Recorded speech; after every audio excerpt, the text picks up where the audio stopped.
Jade, it's great having you on Testify. Thanks for having me. And yeah, it's probably been a long time coming, but yeah, I feel like we've known you for ages. Well, I have. I have. You guys have. Yeah, It's been 8 8 years, 9, years. yeah. Yeah, 9 years. Yeah. Picking up Harlem for youth. I know. yeah. Our little chats. Yeah. Yeah. Yeah. A little chats on pick up and drop off. Yeah. Always good. Yeah. So Oh, where do you You're start? already crying. yeah. I'm all good. I'm all good. In our Harlem was in our first Ignite. Man, he was bragging about that yesterday. Yeah. And he was like we were prime. Yeah. Like it was just ask anyone. Me, Nate, Yeah. Taylor, me. Yeah. I like we were prime. We were the best group. Yeah. Like, calm down, man. Every group thinks they're the best group. You know what I mean? But yeah, but he was. Those, and I was gonna say to you, bro, like, just I always have, but just props for that season that you served, because that's like a core memory for him and a really amazing part of his life and his heart. And yeah, so that doesn't Sheldon as well. that doesn't Sheldon. come from nowhere. It comes from you guys. It's you know? the funny thing is, even for me, they might even get that from me because I'm like, that was the prime. Like that was. yeah. Oh, I love it so much. Like some of the memories, I have some memories of Harlem that like just the one, you know, the one. The one in the back of the ute? that we could never share. Yeah, but yeah, that one. dedication to his art. Still to this day, he's that kid. Yeah, he Like, is. It's great. We'll have Oh, to tell you man. later, or does he already know? Nah, he probably has heard it. I don't know if he. We'll tell you. we can talk and just edit this out. Nah, that's all good. No. Nah. So good. So let's go back. Let's go back to To the old school. old school. Yeah. Take it back to the old school. Okay. So I'll give you a little Yeah. So you rundown, eh? were you brought up in the church? Pretty much. Okay, cool. So born here in Queensland, which a lot Yep. of people don't know. They think I'm from New Zealand. But born here in Ipswich. I moved to the coast when I was probably about 6 or 7, something like that. Mum is Diane. Di. Yep. A lot of people don't know that either. Yeah. Little Diane Jewson, that's my mum. And then she walked into the Southport AOG when I was probably about 7 and gave her heart to the Lord. Wow. And that was us, like, from then. Wow. Just Wow. church every week, 4 times a week, whatever it was. Yeah, you know? yeah. So that's where I started singing. So they had a children's group that did like 3 musicals a year, like an Easter one, a Christmas one, Wow. whatever one in between. Rehearsals every Wednesday, and that was it. That's where I started performing and singing, and acting and all that kind of stuff, which is really special. And my auntie Bev, who ran that, who was the head pastor's secretary, she comes to chapel now. Auntie Bev, Yeah. and her sister Tina. Beautiful. Yeah, so No. Yeah. so she ran Junior Singers. That's what we were called for like Oh, cute. years, and yeah, it was super cute. So it was literally anyone from 4 or 5 years old to a teenager. So it was really amazing. Man. That footage is in archives, guys. You can't, That- you cannot get that. I just said to No. Lima before about trying to get footage of him on White Sunday. Like, Oh gosh, even I haven't seen that. Yeah, so that was where that started, and that was where our journey started. Mum was always single and never had a partner. Wow. My Wow. biological father wasn't around, didn't really acknowledge me or accept me as his daughter. So when Mum felt led to move from the AOG, she went out to Impact, Pure Word and Worship it was called at the time, church in Nerang, Pastor Phil and Lorraine Rubin. And that's where I met my dad, who whāngai me. That means adopted. yeah, I got that. Yep. So he was like the youth leader at the time. And obviously he was a muso, full-time muso and everything like that. And I had Was been that Dean? singing. Yeah. Oh, awesome. Yep. And then so basically he just took me under his wing in regards to music, in regards to Māori culture as well. And I kind of from then on just lived between Dad's house and Mum's house. Oh, so you called him Dad? Yep. Yeah, cool. Yep. And so that then obviously took me on a path of music being a lot more of a career-based, I learned a lot about music, and I started gigging and performing and things like paid gigs and all that. And also that was a pretty weird time, I guess, not having a dad at all or any figure like that for the whole first, 10 years of my life, 11 years of my life. And then having that, and then he obviously had his other kids, so then I was able to have my siblings who, I've always still to this day just pray to God and thank him for the blessing of siblings and a father, because mum's still never been married or had any other kids. So if that interaction and that divine appointment hadn't happened between me and dad and the kids, I wouldn't have siblings and I wouldn't have a dad and all that, and even a grandmother. I wouldn't have a nanny because my mum's parents passed away when she was a kid. Wow. So it was just me and mum. Like that was it. That's where the line ended, and that's all I knew. And she didn't know much about them either. So it really felt like it was just me and mum, and there was nothing beforehand. Wow. No heritage, no line of anything. Yeah. How old were you when you met Dean? I would have been probably about 11. Wow, that's awesome. That That's really powerful. Yeah. And then I think I probably gave him like his first Father's Day present when I was like 13 or something like that. And then when I was about 15, I think. So where were you on the sibling line then? So I'm the eldest. Oh, you're the eldest. Yeah, okay, cool. So for them, they don't really know much of a life without me. Like I'm their big sister because they all came after. So yeah, blood really couldn't make us any closer with me and my siblings. And then I kind of got to like 15, and that's where I went downhill. Right. Just just drinking, drugs, boys, stealing, sneaking out, lying. That whole cluster of wrongdoing that all kind of goes hand in hand. Now when I look back, and now that I've come so far and come through a lot of things, a lot of that, if not all, does come back to my father. And you can think, I used to think that's an excuse and things like that, but I get it now that my father wasn't there. He's completely gone, abandoned, rejected. When I got to 14, 15, I was like, that's your God, Mum. Like, I don't know that God. Yeah, right. And it was the idea of like, what kind of good father does this? What kind of good father does that? And it was actually really hard for me to put the two and two together and look at a earthly father and picture a good heavenly father. Yeah. So definitely didn't have that logic then or those dots connected, but in hindsight, I can. And just didn't, that comes with not thinking you're good enough, not wanting to give anything a go. So in school, I was just like, whatever, wagged and all the rest of it. And then, so I had a few rough years there, left home and just did whatever. I was on, smoking weed every day and all that kind of stuff. Really just wasting. I was really just wasting. It wasn't really going anywhere fast. And then I fell pregnant with Harlem at 18. And that was hard. And it's really funny, especially with all this abortion stuff that's going around right now. That was a question I got asked a lot. Are you going to keep it?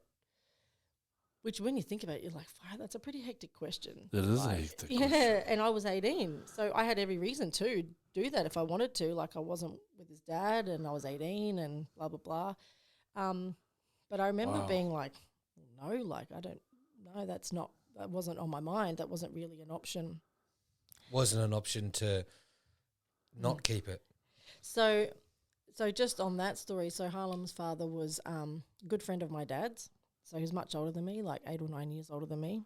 And it was kind of like a really drunken one night thing, which was supposedly a secret. And so when I found I was pregnant and knew it was him, I knew it was going to be big trouble. I knew that it was actually not a good thing that had happened and who was involved and everything like that. So I ended up, so I told him and he said, I don't want you to keep it. He said, this is like, nah, not a good idea. So he was not for me having Harlem. And I said, look, I just needed to tell you, I'll make my decision, I guess. I just wanted to let you know if I decide to keep the baby and you're not involved, I just won't tell anyone it's yours. I respect your decision too and I'll do it on my own, And so for the first few months, that was what it was. I made up some lie and told mum and dad it was some random fruit picker from out of state that I didn't know.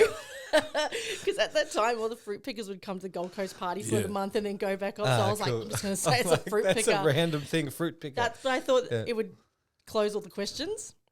And then Harlem's dad was really close with my dad's brother, my uncle, and they were getting wasted one night, and I was about maybe 6 months pregnant or something like that, and he kind of blurted out like, yeah, she's getting really big now, like I'm kind of excited to be a dad.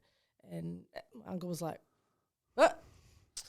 And then everyone found out later. So that was a whole thing. Wow. And then I had Boy at, I was just 19, and that was hard. Like it just is, being single, 19, and having a kid. But he saved me. Yeah. Whew. Yeah. Yeah. It was such a blessing. He really did save me because I don't know where I would have ended up, to be honest. Yeah. And, the odds were against me. I just had nothing going for me, and I didn't think I was worth enough to care or to try. And then he came and I tried. Yeah. I tried to be better for him.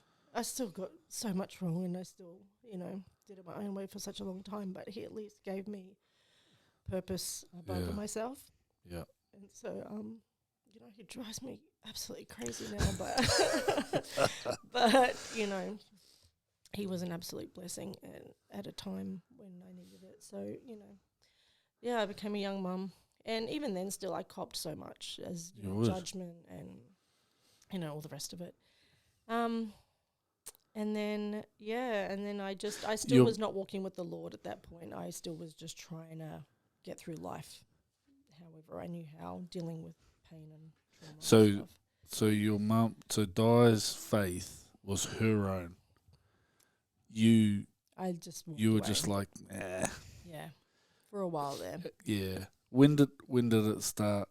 When did faith start? Well, it's really crazy because I really did love the Lord as a young, baptized in the Holy Spirit. Sure. I used to give words to people, like I look So back and good. just think, my lips, Up until 14. yeah, up right, until kind of that 14, age. 15. I did a whole year of Bible college at 13, full time with all the adults. Left school and then went back to school and then just went straight back downhill, you know what I mean? But my love for him never left. It was my trust. And I know that now so clearly. I didn't trust him. That was why I kept going my own way. I looked at my mum, who was amazing, faithful, diligent, sacrificed, and still didn't get the desire of her heart to be married and I just thought, why am I going to think anything like that's going to come for me? Do you know what I mean? Like I've always been a very logical thinker, and I've always kind of, put the pieces together and thought, does this make sense? Does this not? And to me, I just looked at my mum and looked at me and thought, why could I expect something like this when that's not happened for my mum and she's this faithful That's lady? amazing, yeah. So it kind of I threw myself under the bus to be like, don't even believe, don't even think. And so, I didn't trust God that he had my best interest. I didn't trust God to stay the route. And so I kept going my own way and chasing my own things and, temporary stuff. So I would go back to the Lord, it was kind of like 21 or something like that, 22. And I'd be like, all right, God, that's it. I'm on the path. I'm going to trust you. And I would last like 6 or so months. I realize now a big part of that was there wasn't much grace being taught back then. So it was kind of like if I went out and had a drink or if I did something wrong, it was kind of like, you're not a Christian? Yeah. It was like, what are you faking? Yeah. Because you don't do that, rather than you're on a journey, man. Just keep going. And no one was, when did the grace message really come out? It wasn't back then. So, that kind of threw me into a bit of a cycle.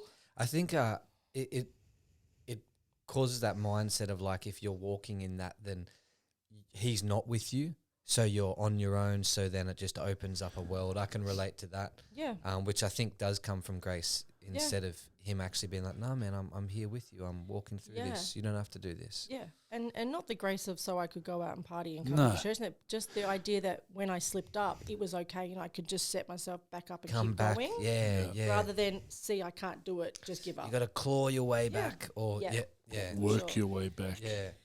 Absolutely. So that was my cycle throughout those years. I had mad fear of rejection, mad fear of commitment. Wow. I'd never had a boyfriend, never had a commitment. And I think my first proper boyfriend was like 26, something like that, 26, 27. And the thing that's amazing though is like in that time, I packed up and moved to Sydney at some point. I just was over the Gold Coast. It was so small and I didn't know what I was doing. And I was like, I just need to get out of here. So I packed up, moved to Sydney, which you guys will probably remember because Harlem left and came down to Sydney for a while and then came back. And and even in that time when I wasn't really walking with the Lord, he was still working stuff out, which he does. He still presents you with, this needs to be dealt with, this needs to be worked out. And so for that, when I came back from Sydney, I kind of had a different self-belief. I was like, I'm just going to give stuff a go. Like I can't keep living like I can't do it or not believing in myself. I've just got to give it a go. So I came back from Sydney and that was when I really said, that's it. I'm going to say yes. And I started singing and gigging properly and saying yes to things. And we went on. How old are you at that point? So like 25. Yeah. Okay. Yeah. Went on Australian Idol and made like top 100 there. Come on. Me and Stan went together because Stan's part of our family and that was the year he won. So I had no chance. I picked the worst year. Yeah. But we went together and auditioned and we went down to Sydney and everything like that. And then he took it out. And then he won, which was pretty awesome. And then after that, when I came back to the coast, we were gigging. Me and Nuzzy, who was my really good friend for a long time, we ended up going on X Factor. And then we made like top 12 of the groups category. So we got a bit of airtime on that, which was pretty cool. And then in that time, I was just recording music and writing music, locally with some producers and stuff and just loving that. And that was what I was trying to achieve and chase. And then long story short, all those yeses kind of led to being picked to be on the GC, which was the New Zealand reality TV show. Oh, I didn't know that. Okay. Well, it aired here, but it was pretty big over there. So it did like 2 or 3 seasons over there. And basically the idea of that was it was just following people on their journey and Māori people specifically here on the Gold Coast because obviously people were doing quite well here compared to back home, you know what I mean? Like work, money, all those types of things. So it was quite an interesting angle. Anyway, so they followed me being whāngai. That was my cultural story, because that's a big part of Māori culture. And also me trying to be an artist and recording. And then, and so we were like, pretty super well known over there. Flew over and toured and stuff. My song was the theme song for the show, so it went to like number 1 on iTunes over there. So I flew back and forth a lot, but was also in the media a lot. And my partner at the time was the guy I met on the show, and so the reason why this was a pinnacle moment was because he was the first boyfriend that I was like, okay. And I dealt with a lot of stuff leading up to that, and I felt like, okay, I can actually commit to someone and I'm okay to be hurt and I can open up and it's all good. And I really thought he was the one. I thought, he was really great with Harlem. We were best friends. We experienced this whole reality show thing together. He was a really, really great dude, down to earth, all of that. And I remember in that moment still, we were partying and all that kind of stuff, but still being like, God, finally, this is what I've waited for, this is the thing. This is why I haven't had a partner for so long, because it was the right one. I just needed the right one and, all the rest of it. Show come out, super famous. Won't go into details, but then he royally, publicly cheated on me. It was devastating. And we were talking about being engaged and all that like the next year. So that just downward spiraled me like massively. It wasn't on the show. It was just... It was after filming, but it was all presented and had to be talked about on the next season because we were together at the end of the season and then by the next season we're broken up. So for me, in regards to like my world of relationships and men and faith in God, that just took me out. Like I went back to God. This is a joke. This is a joke. Yeah. This is impossible. no one can be, there's no good relationships. There's no real love. There's no, like, for real, I was like, stuff you. Like, again, I just was so devastatingly hurt. The year prior, Harlem's dad was murdered, and we went through that whole thing, which was another, like, what, God, why? You know, we got through that. And obviously that wasn't something that hit me so hard because it wasn't a personal thing of, you know, this type of hurt. We got through that, and again, I thought this is why the timing's here. This is why I have my partner that's come along and support and all the rest of it. But him cheating on me like that was, just took me out. And it's really funny because then the next guy I dated, I knew wasn't the one at all. I was like, I don't want to marry him. I know he's not that kind of guy. But in my head, my logic, well, the enemy, I guess, was like, well, you thought the last one was the right one and he wasn't. You don't think this one's the right one, but you could be wrong again. Right. Who cares?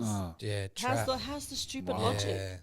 Do you know what I mean? And that was literally my thought process of just like, well, I was wrong then. Who cares if I'm wrong now? Man. So, you know, and that wasn't a bad relationship, but it was definitely the wrong one. He didn't believe in God. That wasn't a foundation family, and God was not his foundations, but me and him, you know, got along well and all the rest of it.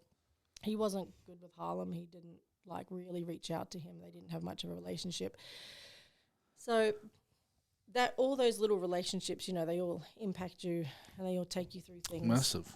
And so I remember getting to the end of that relationship, and I ended it because Harlem was probably 10 or 11, somewhere in between there. And it was like, you know what, man, we need God. We need God as the foundation, and I need a father for him. I need someone to be a man of God in the household. And same thing, fear. I felt like, what if he's the one and I'm breaking up with him for something that I'll never get? Right. You know what I mean? It was another faith step. Even though I wasn't like 100% walking with God, I was like, God, I just know there's more.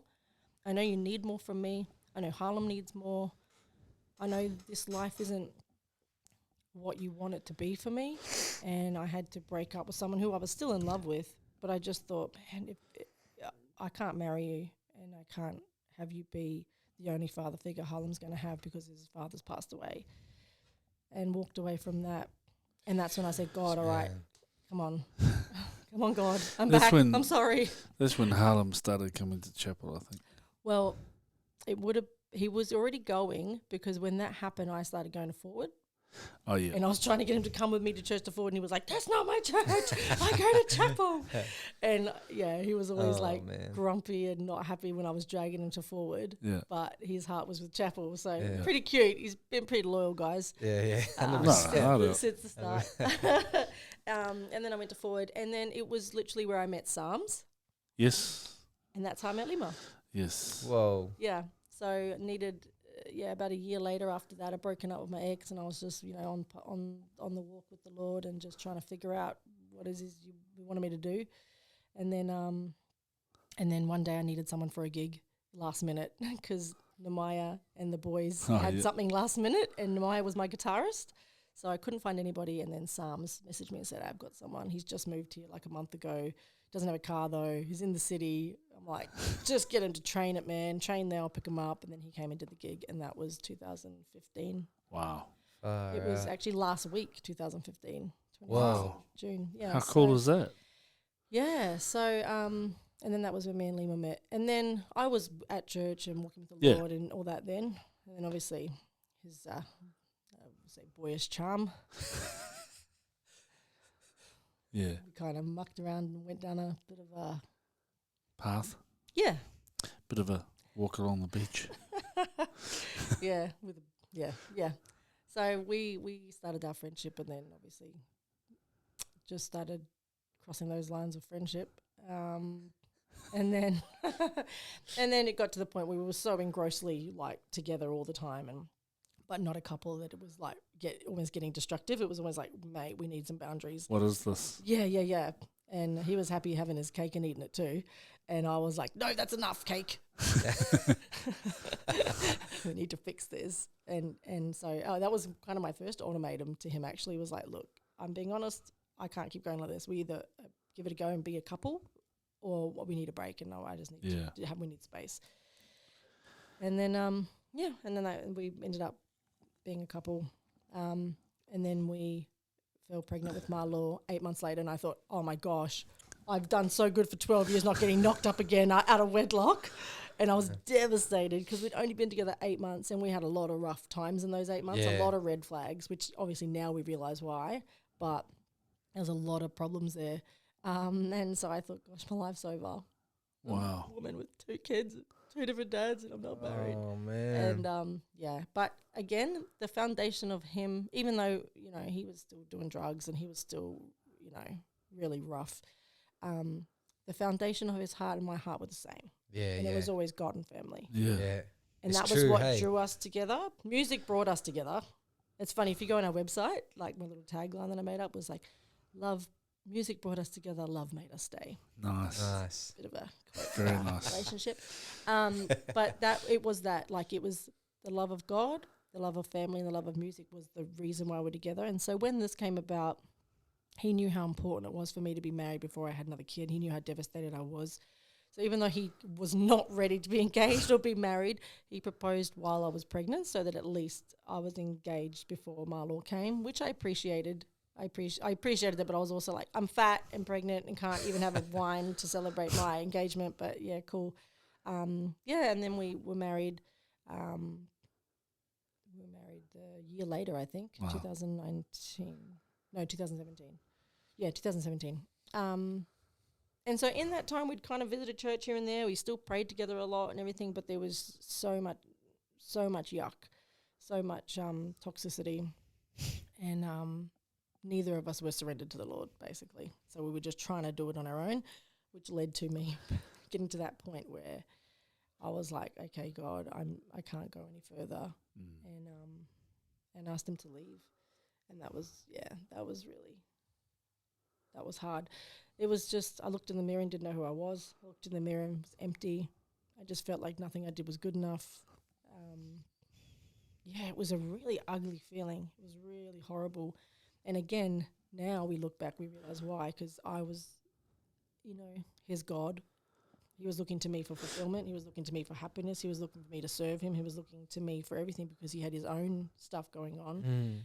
He was also addicted to pornography, which I didn't know, which was a huge problem. And it was affecting us in every area of our life and just taking from me. So, I kind of hit rock bottom and I was just like, man, again, same thing. I had to pray to God hard for like a couple of weeks. I never wanted to be divorced, never wanted to end my marriage, but I just knew something needed to happen. And I had to be okay with the thought of that he may leave and we may get divorced. I had to trust God. Both outcomes. Yeah. And even though I hadn't been faithfully walking, by that point my faith in God was solid. My trust in him was solid. So good. To say, God, I would rather do it with you than do this life married, picket white fence, everything looks okay without you. Yeah, and right. He wasn't there. He wasn't in the center of it. And I asked him to leave. That was devastating. And praise God, I had enough faith and enough strength to do it because that's what obviously led him to meeting Jesus, which was amazing. Because, you hear about people getting born again and they like get changed miraculously overnight and they get delivered overnight and things like that. Like I'd never actually seen that. I'd heard people get born again and be better and then they gradually, let go. But Lima's transformation in 2 weeks was like, undeniable. And it blew me away. It made me realize God was bigger and better than I ever, ever thought. Yeah, it's so good. Because of how faithful he was in delivering us and restoring our marriage. And in my head, I was like, this is going to be a 6-month journey. It's going to be a 12-month journey. I legitimately thought, he's just doing this. So screwed up, man. You need to get out and you need to go figure yourself out and come back. And maybe in a year we're going to be good. You know me, like you're so screwed up. It needs to be fixed. It's a long time. It's not going to happen overnight. And then God's like, no, it's going to happen overnight. And then I had to let him stay. Do you know what I mean? Like I had to, because that was the right thing to do. I had to be like, okay, all right, let's do this journey together. Then we were both on the path with the Lord at number one. And it was really amazing because that was what was different. He had never known Jesus personally, and I had always known Jesus personally, but chose to go away. You know what I mean? And so we finally both got to a place where Jesus was real and he was our number one individually, and it was the only way it worked. and it's the only reason why we're still here today. Yeah. Which is, amazing. And there's been lots of blows along the way, obviously with Lima, coming to new realizations and wanting to be open and honest with me about things that have happened in the past. So, there'll be a year down the track and he'll have to tell me something else that happened that I wasn't unaware of. Deal with that. But God 100% has restored our marriage, and he's given me everything I really wanted and dreamed of and prayed for, and he's just been so faithful. and then we got pregnant with baby Lima, which is that whole thing. I nearly died. He was born unresponsive. He was born with no breath and no heartbeat, and the only thing that got us through that was my praying husband pleading the blood of Jesus over his lifeless body, which is literally what brought his heartbeat back to life. And I just always think, oh my goodness, I'm glad we knew Jesus before that, because I don't think we would have been okay. I think we would have lost our baby, to be really honest, because there wouldn't have been faith. Death would have won. Yeah. Death would have won in the room, and there wouldn't have been that faith there. Yeah. So, he's our little miracle. And that's kind of, the journey for us in regards to the kids and the family and the marriage and where God came in. And it was really amazing, though, too, for Lima, because being so structured in that religious church for so long, when we got born again, or when he got born again and we both were there together doing that, it was right when we built our house and moved away from the Gold Coast and we knew no one around us. So for nearly a whole year, we didn't go to any church. We just had a daily... He just learnt to love Jesus and get to know Jesus and prayed and read his word daily. So it wasn't special. Really important.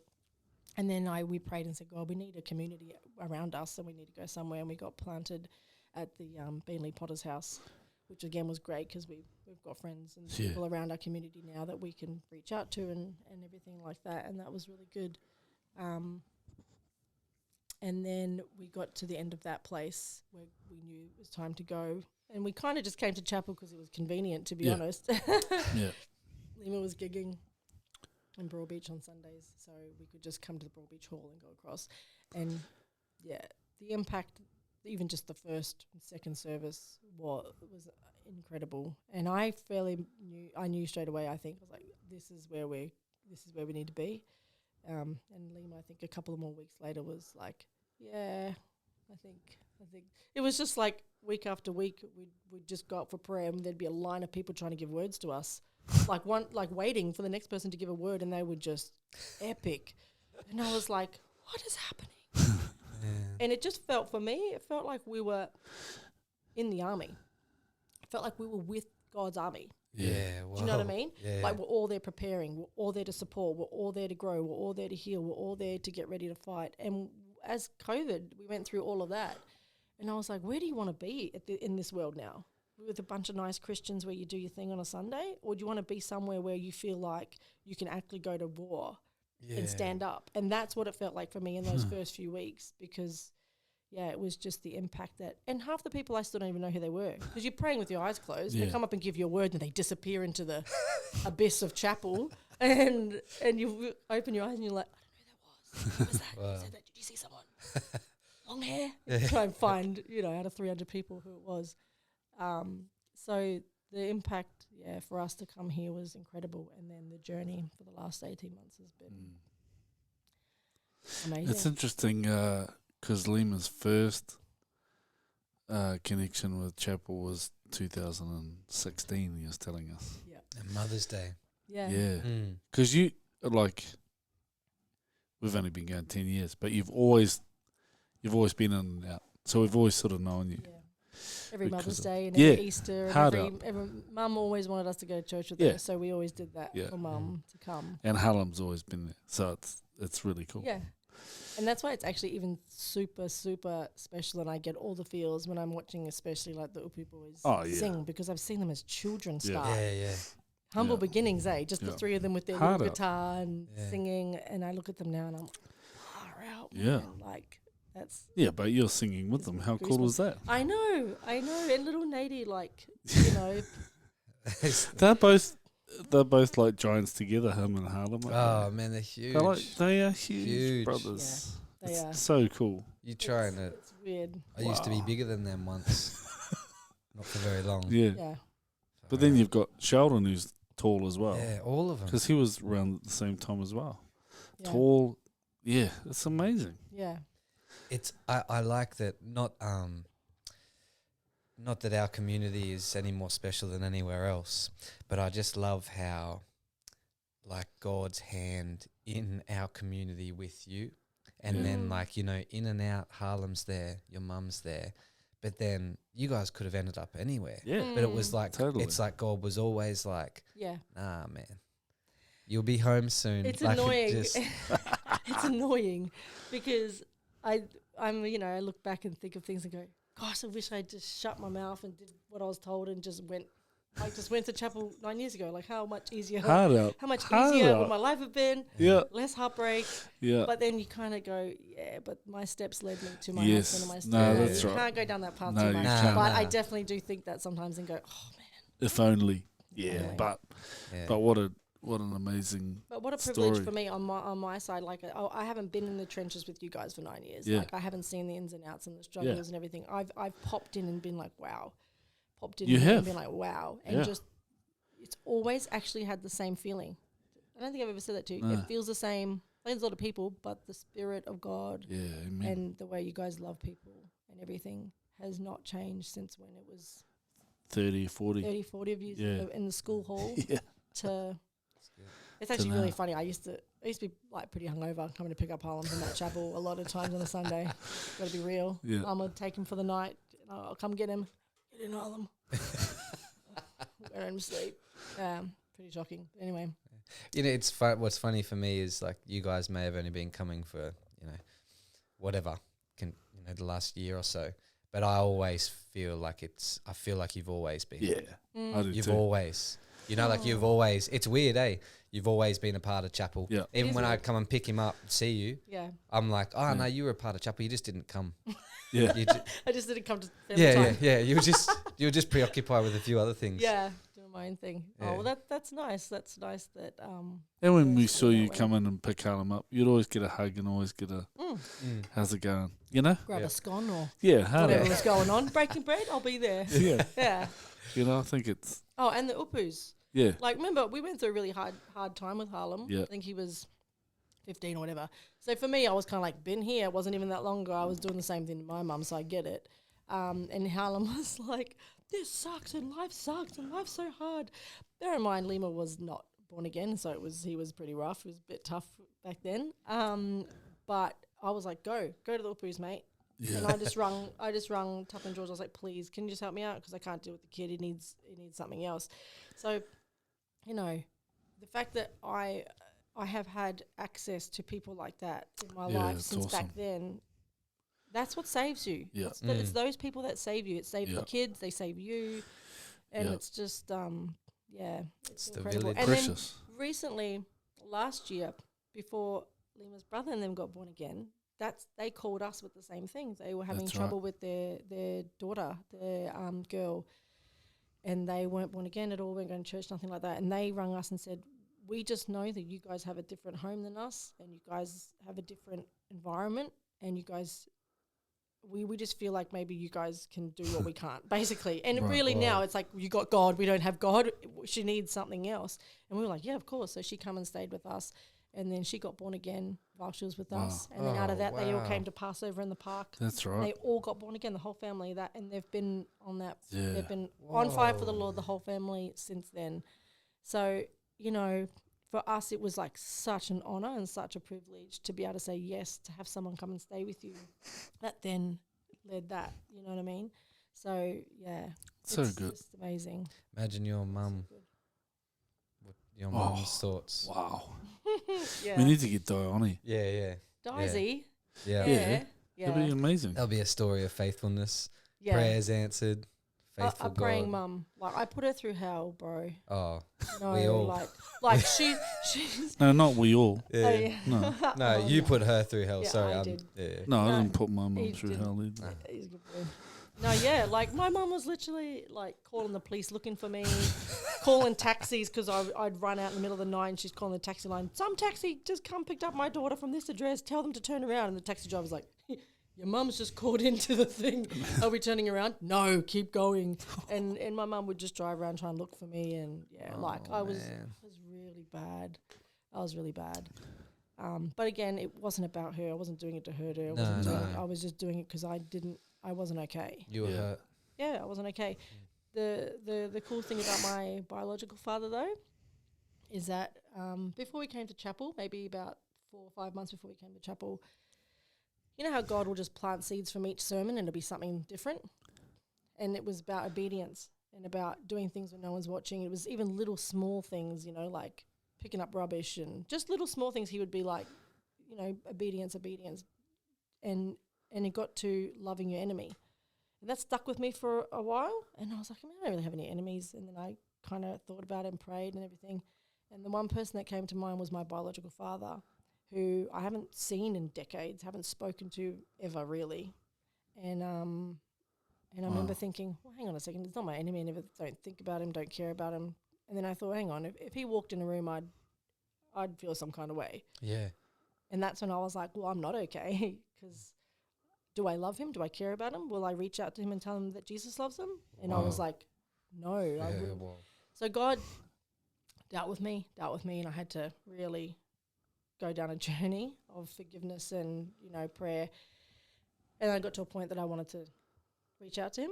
Wow. Found out he lives in the Philippines. Wow. Like that. Wife and kids, siblings of mine. And so I said, man, the only way I'm going to do this is like through Facebook. So I found he had a Facebook. And I basically sent him a message, but God had put it on my heart that if I'm going to be a Christian and I'm going to follow the Lord, his word is his word and it needs to be all of it. And there's no point in me forgiving someone who hurt me a little bit. There's no point in loving people that already love me. Yeah. And if I can't love and forgive the one person that actually hurt me the most, then what's the point? If I can't do that, don't do any of it. Do you know what I mean? Like I kind of got to that point where I was like, God, I did so many things wrong towards God. And yet his grace and love is sufficient. His forgiveness is never ending. And yet who am I to think that, no, I'm not going to forgive you. I'm not going to. So it was hard. And then I ended up, messaging him. And on New Year's Day, he replied. And we ended up talking on Facebook for about a week or two, just back and forth questions and answers. And I was a mess. Like I was just crying because it was almost like I was talking to a celebrity. Like, whoa, I can't believe I'm talking to this person. It was bizarre. It was so bizarre. And he admitted, I didn't know you were mine. Didn't believe that you were mine. Thought you're better off without me. Your mum left me. Like just all these things. And it was open heart surgery. I was hurting. It brought up so much pain. He made comments like, me and your mum probably both made mistakes, but too late for sorry now. And I was like, well, wouldn't hurt, homie. But it was also part of the process of I wasn't doing it to get anything back. I wasn't doing it. And I said to him, I love Jesus and he loves you. And I need to tell you that. And I can't walk with the Lord and not be sure that you know that I love you and I care for you. And I care about your well-being. And so that was a huge deal. Wow. A huge deal. Did you say that was this year?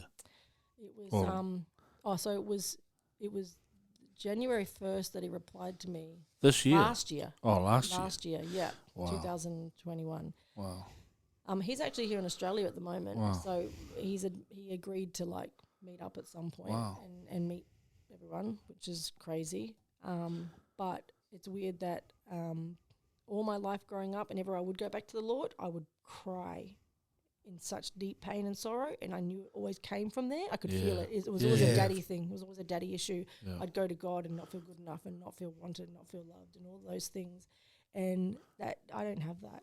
Wow. I haven't felt that. That's wonderful. It got healed, and it got healed when I forgave him. Yeah, it's just like, that screwed me up, and it's why I get so upset when I see families breaking up. Yeah. When I see men you know, women having kids, and because there's such a massive assignment against men, because the devil knows that if he can take out the dads, that the kids the kids just go on a spiral. And I'm proof of that. But it is so important. Like the mums are so important, but the dads are really important. And it breaks my heart to see that. Something I've learned in the last 6 months, which I think I'll share with you, because it is that there are things in our lives that we think cannot be undone. The damage cannot be undone. But I heard people use the word God restores. He's a restorer heaps before. I've experienced God restoring things personally that I was like, that can never be restored. So I'm just like, man, God is a restorer. So that's the purpose for that. I'm like, man, he will restore everything the enemy wanted to rob. Yeah. He will restore and undo, just like you said. You don't have that deep grief when you're going to crying where he restores all. Yeah, 100%. And I agree. I think I felt the same. I would hear, these words like, he's my refuge. Yeah. He's a restorer. And you'd be like, refuge. Like, you know what I mean? Like, restored, okay. Yeah. But my marriage was restored. Back to an amazing, beautiful marriage. Yeah. And my heart has been restored from that place where that unforgiveness is gone, the hurt's gone, and I can actually look at him, and I know that if I saw him, I would just want to love him and make sure he knows that God loves him. And oh man, it's actually such a beautiful place to be. It is. Just frees you up, so much. God's so good. Well, we certainly love experiencing that, what you've been through, and it comes through your voice when you sing too. Yeah, it's beautiful. And that's a whole nother thing too. I don't know what the heck I'm doing. No, it was. It's awesome, man. We love it. Yeah, it's a privilege. It's an act of worship that is powerful. Yeah. So, but thanks for sharing. So, thank you for your time. Openly and honestly, and getting us to see God's hand on your life. So powerful. Even when you resist it, he still pursues, and he's still gracious, and he still, wants the best for you, and he's doing a great thing. Yeah. So. And it's only the beginning. Well, it is really, Yeah. Feels like it. 100%. It always feels like it. Yeah, you're in a hectic time now. 60 and you're still like, this is just the beginning. Like you do. Yeah. So it's just like that. But from the bottom of my heart, though, honestly, thank you to you guys and your family so much, because, Marsh, you've just been someone there for Harlem and Mum and me in those smaller interactions. But you've been a solid person there, for 10 years. And Sam, like, I always was just so grateful that you cared about Harlem in the interim when there wasn't another male putting his hand up. Like, that's really important. Yeah. And you too are part of the reason why Harlem has come full circle and he's back at home and he's on a really good path at the moment, because he's had that sown into him when I wasn't able to do it. When I wasn't able to sow into him all those extra things that was needed, you guys did it. And man, I can never repay you guys. No, it is awesome. It is our honour and privilege. Cool. Well, thank you. Thanks for your time. Love your family. Love it.